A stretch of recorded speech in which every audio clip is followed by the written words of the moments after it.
All right, Friday the 8th, back to our lower body. We have, this is another one that you guys aren't gonna like that much. Jump squats, fire hydrants, donkey kicks, curtsy lunges, and squat jacks. So jump squats,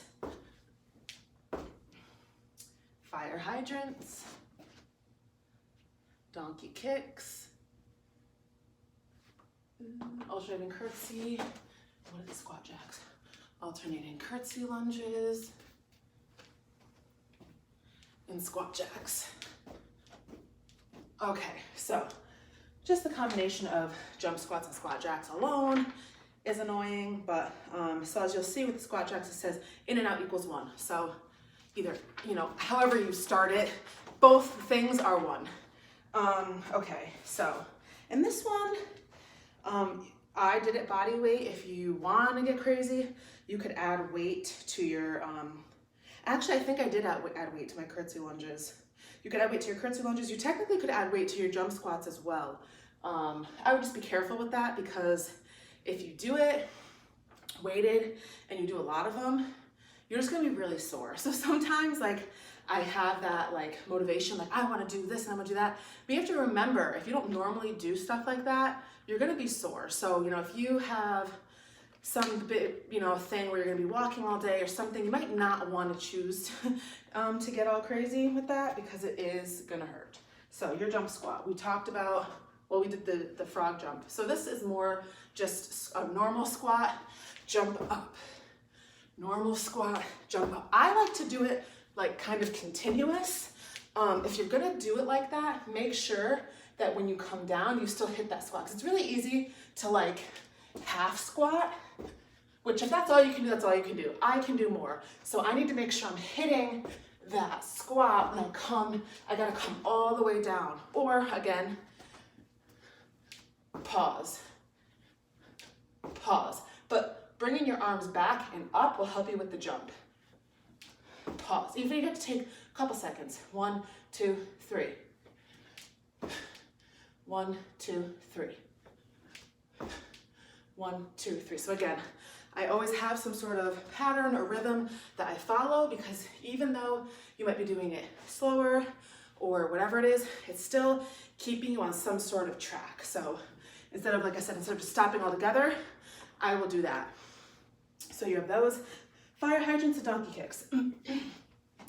So fire hydrant, you're kneeling and you're basically just taking your leg the way it is and lifting at the hip and bringing it out to the side. So it's staying bent, coming right out to the side, down, right out to the side, down. Same thing with the other leg. This is a good one if you have resistance bands. You can put them on your ankles or wherever, and it'll give you a little bit more resistance. And then also with the donkey kick, same thing. So same position, but instead of going out to the side, you're going up and back. So I always say this, so hopefully if you've done it before, you're not watching, because you're not sick of hearing about it, but a lot of people make the mistake of kicking and they do it too wild and they're not contracting anything when they do it. So what I like to do is think about pushing my heel into the ceiling. So when I think about it that way, I kind of kick up, my leg is still bent, and my foot is flexed. So I'm thinking about kicking up. And when you do that, it's kind of because your butt muscle is there and it's contracted, it stops you from moving. You're kind of stuck right here. Whereas you just kick wildly, it's well, your leg's just kind of going anywhere. There's no rhyme or reason, and you're never getting that full contraction. So I didn't even realize that I was doing it. It's not wrong. It's just not as effective. I was doing it not as effectively for a long time, and I just didn't really know. And I was also hurting my lower back because I was kicking so wildly that I was also doing this with my back every time I kick. I was really overarching it. So now I make sure I go nice and slow. Think about kicking my heel. I don't arch my back at all. I get that full contraction. Your butt should be tight. Full contraction, down, okay? So if you're not sure, you can watch yourself. You can also do straight leg. So So that would be kind of just, it looks like this. Same thing though, it's much easier for me to tighten and hit that spot than if you're just coming in, out, okay? So if you do a straight leg one, you're gonna be slightly diagonal off to the side, straight up, down, okay? So personally, I feel the straight leg one a lot. I still do feel it this way too. I think they just target slightly different areas of your butt, but just try not to swing. If you're not sure what you're doing, watch in a mirror or film yourself, but it should basically be, your leg should still be bent, and like I said, you're kind of flexing that foot instead of just kicking it. It's kind of like a raise versus a kick, okay? Like I'm doing that with my arm. Unless you want to do straight leg, but even straight leg would look more like this, okay? Alternating curtsy lunge. So you could add weight here on both sides. I normally do curtsy with weight, so this one wouldn't bother me if I did. If you don't want to, that's fine. So you're gonna start like this.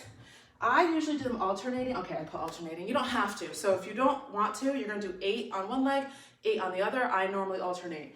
So what the curtsy lunge is, similar to our other lunges that we've done, reverse lunge, front lunge, but you're kind of getting that side butt area, so you're gonna go diagonal back. So instead of just going back here, you're gonna go all the way behind and cross. So diagonal back, cross behind that front leg.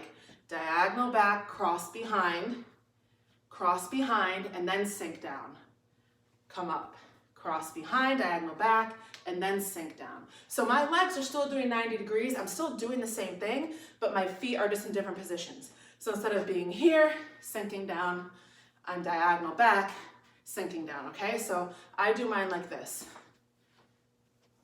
I like the flow of going side to side.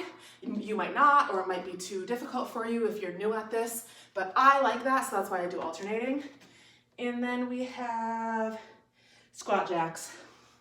So again, in, out, 1, in, out 2, in, out 3, in, out 4. So with this, I have like a phantom hair. You want to stay down, okay? So I literally have a phantom hair on my face. You want to stay down, and even though you're jumping in and out, you don't want to jump up. So I'm in, I don't want to jump up. I want to stay here. So it's more like my legs are moving. It's not so much of like jumping, okay? And with this, because I'm getting low, my body is a little bit more folded forward than normal, but it's still not like, you know, hunched or super folded. So out, in, and like I said, you're trying to stay low, or your best. If you can't do that, get low, step together, step, step together, step 2, step together, step 3, step together, step 4, okay? Wow, my legs already feel it. I didn't even do it, I just showed you guys. All right, that is your Friday the 8th.